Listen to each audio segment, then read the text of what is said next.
Now, making money is awesome, and having a job is very great because it means that you're making the money that you need to get you the food and water and essentials that you need to survive: the house, the roof over your head, everything. However, sometimes we can work a job that just feels draining. It feels degrading. It feels some other word that rhymes with aiding. It feels like it's soul crushing almost. And sometimes in some jobs, you'll feel like a slave, like your soul is taken from you and you have no life.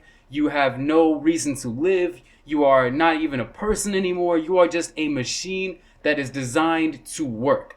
That can be the most depressing thing that ever happens to you. And this is a very real issue, and I don't mean to make light of it. However, I do want to let you know that everything can be okay if you work hard for yourself. And if you go out there, if you really train your brain to find ways to pass the time, to make your life as unique and important and amazing as possible.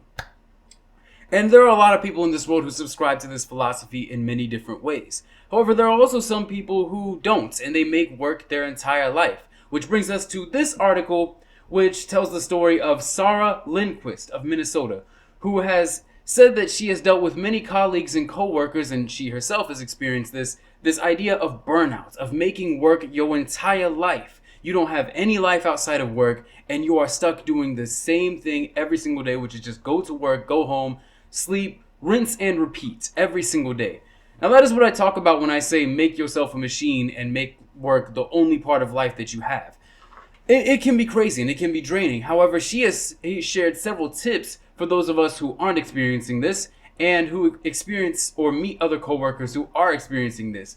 I keep forgetting how to speak English in these episodes, don't worry. It's a common problem. English is a very difficult language. Now, the 4 signs that she talks about in this article are: number 1, work is their entire personality, and every conversation is about the job. Number 2, they treat work like it's their family, and they take everything personally. Number 3, thinking rest is a sign of weakness. They brag about work constantly, and it's the only thing that they can talk about. And number 4, not knowing who they are without the job. Their whole identity is just work, work, work, work, Rihanna. I think oftentimes when we forget to make time for ourselves, it can have a drastic impact on our mental health, which is why I'm coming to you today to give you some tips of my own and to build off some of these tips that we find here from Sarah Lindquist to inspire us and tell us how we can avoid making work our entire life. So I'm going to be giving you guys some advice on how to avoid this problem and how to really make your personal life take more precedence and importance over your work life. So one of the ways that I think we can do this is by expressing our feelings and how we feel to our coworkers, making ourselves appear honest and being true to ourselves in front of the people that we are supposed to be working with in our different settings, in the fast food joints, in the office, wherever. And one of the ways to do that is to actually physically appear as if you are yourself. Now, you may be thinking, oh, Kwame's just going to be like, oh, put on your t-shirt, your favorite t-shirt. I'm wearing Invader Zim right now. Shout out Invader Zim. Wear, sweatpants. You don't have to wear work pants or whatever. I also have a stain on my sweatpants. It's like, wait, hold on. I have a stain on my sweatpants that's like, okay, I'm not going to show you guys that. But I'm not talking about wear whatever clothes expresses you for who you are. I'm talking about the emotion mask. Do you feel like your coworkers don't care about you? Do you feel like your manager always sets you aside because he doesn't know the real you? Well, you need the emotion mask. This mask is designed to tell people who you are on the outside versus who you are on the inside.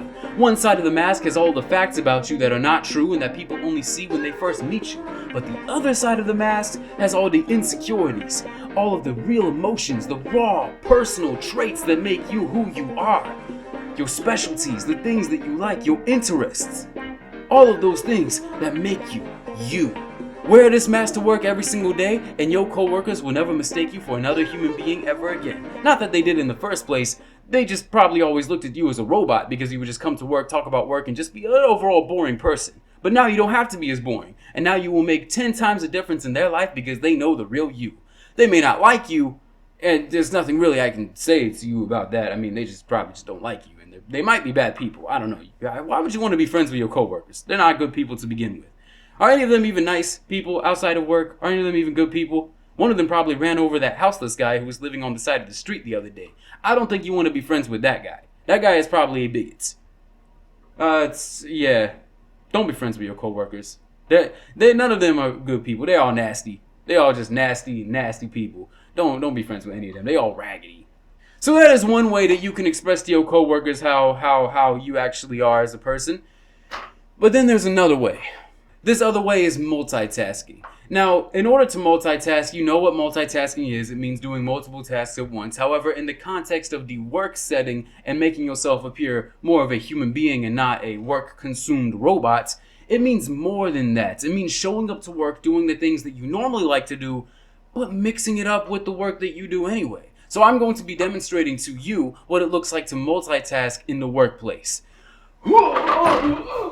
I broke my leg. Very nice weather we are having today. How's it going, John? How's it going, Mark? I'm over here doing all my work today. I see we have the latest reports filled out. So yeah, I'm going to be doing my work. I'm going to be typing up this report and I will be showing it to the boss in a second. But I will also be playing some Super Smash Bros. Because it's one of my favorite games of all time. Alright, let's see if We Fit Trainer can take on Little Mac. Come on, Little Mac, you need to stay in shape. You gotta stay in shape for that boxing match. It's time to show you what's good. We Fit Trainer is the ultimate We Fit Trainer, the ultimate exercise trainer in the world. Okay, 2025 projections are looking really good. Oh, come on, man! I took a break for like 5 seconds. Come on, man. Ugh. Oh, now my laptop is about to die. What is going on here? What is going on here? What? How did you get me in there? I see that our data is looking really good, and I also see that this X-Men comic book is fire. Who knew Cyclops was this good? I thought this man could only shoot lasers out of his eyes. He knows martial arts and everything. Yeah, I want 1 pepperoni pizza to my place. I want some rice. I want some chicken. I want some fish. Let me see. I want you to put some tuna on that pizza. I want you to give me some chili dogs as well. No, sir, I'm actually a vegan. I'm not eating any of this. But I assume all my coworkers want some food too, because we all love fast food over here. We all love food. We all love our meat. Actually, I don't, because I'm a vegetarian. So you might not have to, don't give me some of that. I don't like vegetarian. If I ate some meat right now, it would make me explode. And they're terrible. I hate all that. Hello? I thought it was a prank call. Come on, man. Yeah, I'd like you some pepperoni pizza. I would like you to put some tuna on that. I would like, oh, come on, man. Why is this graph so hard to fill out? Yeah, I also want some chicken McNuggets. I want a Filet-O-Fish. I want some sauce on that. I want some spicy buffalo sauce because that's really good. I want a Frosty. Hello? Hello? Oh, why is the Wi-Fi this bad? I can't even fill out this thing.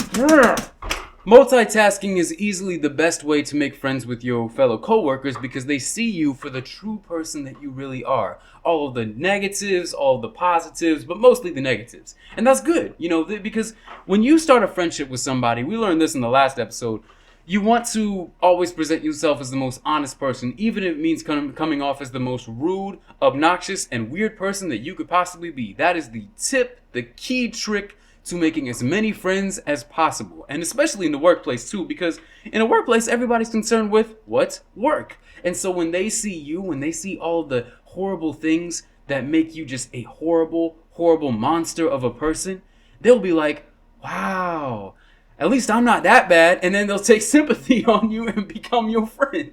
This is how friends work, right? This is how relationships work.